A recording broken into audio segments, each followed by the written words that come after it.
Hello friends, welcome sa Third World Reviews at nakikita nyo sa likod ko ngayon nangyayari ang Photo World Asia 2017 dito sa Glorieta Activity Center sa Makati.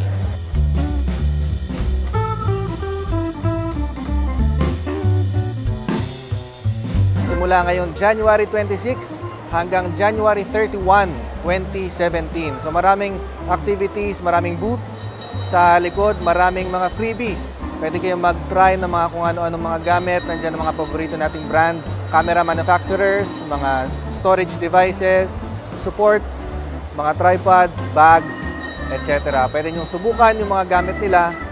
Nandito lahat, pwede nyo subukan. Pwede kayong magtanong-tanong kung ano yung mga recommended na mga stuff nila dito sa mga booth.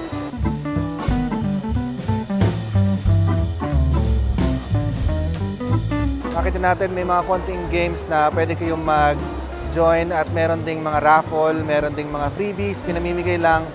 Pero mas marami yung mga pag bumili ka ng mga gamit, bigyan ka nila ng mga freebies. So kailangan mo pa rin talagang bumili. Pero meron namang iba na nagpapagames lang talaga at namimigay ng mga kung ano-ano. So punta kayo dito, it's fun. Pero ang importante dito sa Glorieta Activity Center, dito sa stage sa likod ko, dito naman magaganap yung ibang mga workshops at mga seminars at talks na libre. Pero meron doon sa AIM, AIM, Asian Institute of Management, doon naman magaganap yung mga paid workshops. Actually ngayon may nangyayari na. Pero I think dito sa Glorieta Activity Center, sulit na rin kasi ang dami na ring speakers na naka-line up. Marami silang iba't ibang topics na i-discuss. So I think worthwhile din naman na pumunta rito. At nandito yung mga booths nga na maraming freebies. At yun lang ang gusto ko talaga dito sa Photo World Asia 2017.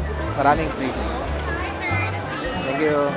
Meron pa pala dito mga ibang mga special prizes daw na dito lang sa Photo World Asia ma-avail.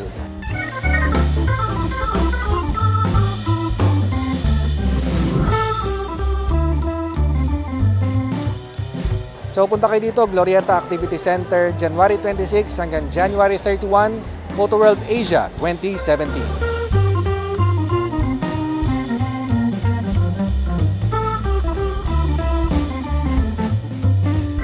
Maraming salamat sa panonood sa Third World Reviews at kung hindi ka pa nakasubscribe, subscribe na!